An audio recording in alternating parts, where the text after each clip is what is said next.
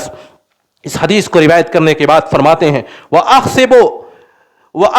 كُلَّ شَيْءٍ مِثْلَهُ، میں یہ سمجھتا ہوں کہ اللہ کے رسول نے صرف طعام کے بارے میں یہ حکم صادر فرمایا ہے، ساری چیزیں اسی کے بمثل ہیں، جب تک قبضہ نہ ہو، جب تک مکمل قبضہ نہ ہو تب تک اس چیز کو بیچنا جائز نہیں ہوگا۔ چنانچہ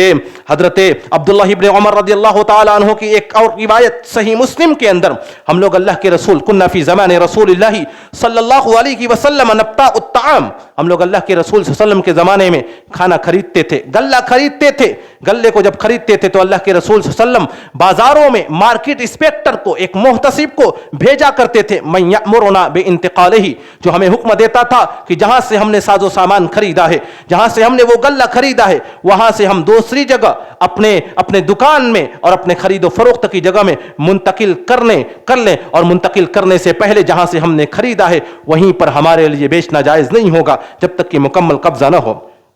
بلکہ بعض روایتوں میں آتا ہے کہ اللہ کے رسول صلی اللہ علیہ وسلم کے زمانے میں جب ہم لوگ غلہ اور غلے کا ڈھیر خریدتے تھے اور اسی جگہ پر بیچنا شروع کر دیتے تھے مکمل قبضہ کرنے سے پہلے، اس کو منتقل کرنے سے پہلے، تو اللہ کے رسول صلی اللہ علیہ وسلم کے زمانے میں ہمیں کوڑوں سے مارا جاتا تھا، ہمارے اوپر ایسے لوگوں کو بھیجا جاتا جو کوڑے برساتے تھے۔ تو لہٰذا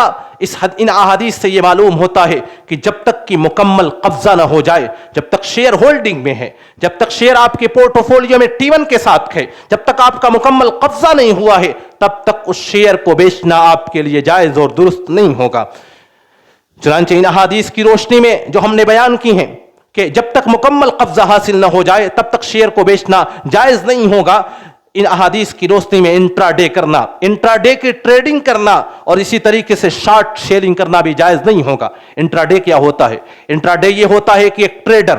ایک انویسٹمنٹ کرنے والا، ایک ٹریڈنگ کرنے والا، شیئر مارکیٹ میں شیئر خریدنے والا جس دن شیئر کو خریدتا ہے اسی دن اس شیئر کو بیچنا ہوتا ہے، اور ساتھ ہی ساتھ شیئر خریدنے والا اپنے بروکر کے ساتھ جس کا ایپ وہ استعمال کر رہا ہے وہ اس سے لیوریج لیتا ہے، اس سے باقاعدہ لیوریج لیتا ہے اور کم سرمایہ کو استعمال کر کے زیادہ نفع حاصل کرنا چاہتا ہے اور زیادہ شیئر خریدتا ہے۔ چونکہ بروکر لیوریج دیتا ہے، بروکر کی بھی اس میں حصے داری ہوتی ہے، لہذا شیئر خریدنے والے کی مکمل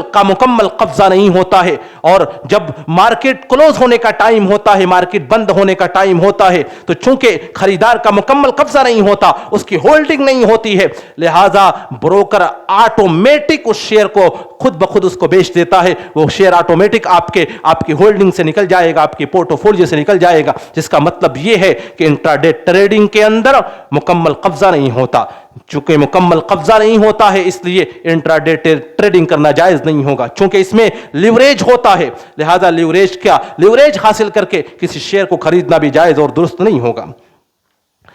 دوسری میں نے چیز بتائی تھی کہ جب تک قبضہ نہ ہو تب تک شیئر کو بیچنا جائز نہیں ہے، اسی پیرائے بیان میں نے کہا تھا کہ شارٹ سیلنگ کرنا بھی جائز نہیں ہوگا۔ شارٹ سیلنگ کا مطلب یہ ہوتا ہے کہ پہلے آپ قیمت جب زیادہ ہو تو آپ خریدنے سے پہلے آپ بیچ دیں، وہ چیز آپ کی ملکیت نہیں ہے، وہ شیئر آپ کے ہولڈنگ میں، آپ کے پورٹ فولیو میں بھی نہیں ہے، اس شیئر کے، اس اسٹاک کے آپ مالک بھی نہیں ہیں، اس سے پہلے آپ نے اس شیئر کو بیچ دیا ہے، پھر اس کے بعد جب قیمت گھٹتی ہے تب آپ نے خریدا ہے۔ رسول پاک صلی اللہ علیہ وسلم نے ایسی بیع سے منع کیا ہے، یہ بیع غیر مملوک ہے۔ حکیم ابن حزام رضی اللہ تعالی عنہ کی ایک روایت سنن ترمذی کے اندر، وہ اللہ کے رسول صلی اللہ علیہ وسلم کے پاس آتے ہیں اور اللہ کے رسول صلی اللہ علیہ وسلم سے سوالات کرتے ہیں کہ اللہ کے رسول صلی اللہ علیہ وسلم میں اس طریقے سے تجارت کرتا ہوں، آپ نے کہا ولا تبع ما لیس عندک، جو چیز آپ کی ملکیت نہیں ہے، جو چیز آپ کی نہیں ہے، جس چیز کے آپ مالک نہیں ہیں، جو چیز آپ کے قبضے میں نہیں ہے، ولا تبع، تم اس کو بیچا نہ کرو، تم اس کی بیع نہ کیا کرو۔ اس طریقے سے اللہ کے رسول صلی اللہ علیہ وسلم کی احادیث کی روشنی میں انٹرا ڈے کرنا اور شارٹ سیلنگ کرنا جائز نہیں ہے۔ اسی طریقے سے احادیث کی اور آیات قرآنیہ کے بیانیے کے مطابق فیوچر سیلنگ کرنا، فیوچر سیل کرنا بھی جائز نہیں ہوگا، کیونکہ فیوچر سیل کا مطلب ہی یہی ہوتا ہے کہ مستقبل میں قیمت گھٹنے اور بڑھنے کے ذریعے سے آپ اس شیئر سے نفع حاصل کریں۔ تو چونکہ فیوچر سیلنگ ایک غرر ہے، ایک دھوکہ ہے، ایک قمار ہے، ایک جوا ہے، ایک سٹہ بازی ہے، ایک گیمبلنگ ہے۔ اللہ تعالیٰ نے گیمبلنگ کو، جوئے کو، سٹے بازی کو حرام قرار دیا اور کہا انما الخمر والمیسر والانصاب والازلام رجس من عمل الشیطان، کہا کہ شراب، جوا اور پاسے کے یہ تیر اور یہ بت، یہ سارے ناپاک عمل ہیں، ان سارے کاموں کو کرنا ایک ناپاک عمل ہے، فاجتنبوہ، ایسے اعمال سے تم بچو۔ تو فیوچر سیلنگ کرنا بھی ایک سٹہ ہے، ایک جوا ہے، فیوچر سیلنگ کرنا بھی اسلام میں جائز نہیں ہے۔ اسی طریقے سے ایک سیلنگ آتی ہے آپشن کی۔ آپشن کی دو قسمیں ہوا کرتی ہیں، ایک پٹ آپشن اور ایک کال آپشن۔ اسلام میں، میرے پاس وقت بہت مختصر ہے، اسلام میں پٹ آپشن کرنا اور کال آپشن کرنا بھی جائز نہیں ہے، کیونکہ اس میں بھی غرر ہے، اس میں بھی دھوکہ ہے، یہ بھی سٹہ کی ایک قسم ہے، یہ بھی جوئے کی ایک قسم ہے، یہ بھی گیمبلنگ ہے، اور اللہ تعالیٰ نے قمار اور جوئے اور گیمبلنگ سے سختی کے ساتھ منع کیا ہے۔ بہرحال یہ چند باتیں تھیں۔ تو خلاصہ کلام یہ ہے کہ شیئر مارکیٹ کے اندر، اسٹاک ایکسچینج کے اندر اگر کوئی حصہ داری لیتا ہے، کوئی شیئر خریدتا ہے، کوئی انویسٹمنٹ کرتا ہے، تو اس کے لیے ضروری یہ ہے کہ سب سے پہلے وہ کمپنی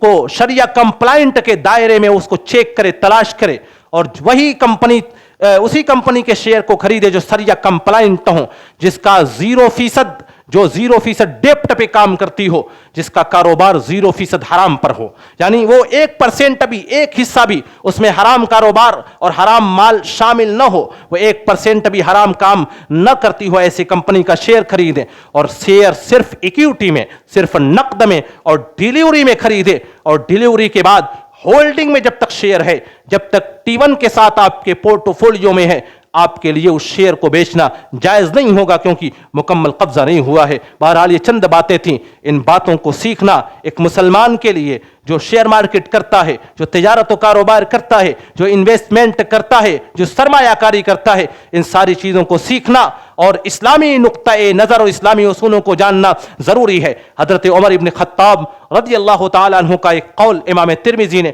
سنن ترمذی کے اندر نقل کیا ہے۔ حضرت عمر فرمایا کرتے تھے لا یبع فی سوقنا الا من تفقہ فی الدین، ہمارے بازار میں بیچنے کے لیے وہ نہ آئے، وہ شخص نہ آئے جس کے پاس دین کی فقہ نہیں ہے، جس کے پاس تجارت کے اصول اور ضابطوں کا علم نہیں ہے، وہ ہمارے بازاروں کے اندر تجارت کرنے کے لیے نہ آئے، کیونکہ ایسا شخص اگر آئے گا تو ظاہر سی بات ہے اسے تجارت و کاروبار کا، اسے شریعت کے احکامات کا، اسے لین اور دین کا علم نہیں ہے، وہ خود بھی حرام کھائے گا اور دوسروں کے ساتھ بھی حرام کام کرے گا اور حرام تجارت کر بیٹھے گا۔ اسی لیے 13ویں صدی ہجری کے مشہور ایک عالم دین، ایک مالکی عالم دین محمد بن احمد الرہونی نے اپنے شیخ کے حوالے سے لکھا ہے کہ مرکو اور مراکش کے بازاروں میں ان کے زمانے میں محتسب، مارکیٹ انسپیکٹر گردش کیا کرتے تھے، دورہ کیا کرتے تھے، اور تجارت کرنے والوں کی دکانوں پر جا کر کے پوچھتے تھے، ان سے اسلامی احکامات پوچھتے تھے، اسلامی تجارت کے اصول اور ضابطے ان سے معلومات کرتے تھے، اور ان سے پوچھتے تھے کہ تمہارے ان سامان میں سود کب ہوگا، کس طریقے سے تم تجارت کرو گے تو یہ کاروبار سودی ہو جائے گا، اور کس طریقے سے تم تجارت کرو گے تو یہ کاروبار سود سے محفوظ رہے گا۔ اگر وہ اسلامی احکامات کو بتا دیتا تھا تو اسے تجارت و کاروبار کرنے کی اجازت دیتے تھے۔ اگر وہ اسلامی احکامات کو، سود سے بچنے کے طریقوں کو اور اسلامی اصول تجارت کو اگر وہ بیان نہیں کر پاتا تھا تو انہیں مار کر کے دکانوں سے اور بازاروں سے ہٹا دیا جاتا تھا، اور یہ کہا جاتا تھا کہ اگر ایسے آدمی تجارت و کاروبار کرنے لگ جائیں تو یہ خود بھی حرام کھائیں گے اور دوسروں کو بھی حرام کھلائیں گے۔ لہذا جو لوگ بھی شیئر مارکیٹ میں، اسٹاک ایکسچینج کے ذریعے سے شیئر کی خریداری کرتے ہیں، ان کی یہ ذمہ داری ہے کہ ان سارے شریعت کے نقطۂ نظر کے مطابق اپنی ٹریڈنگ کریں۔ اللہ تعالیٰ سے دعا ہے کہ الہ العالمین تو ہمیں حلال طریقے سے مال کمانے کی توفیق عنایت فرما اور حرام طریقوں سے بچنے کی توفیق دے، آمین۔ وآخر دعوانا ان الحمد للہ رب العالمین، والسلام علیکم ورحمۃ اللہ وبرکاتہ۔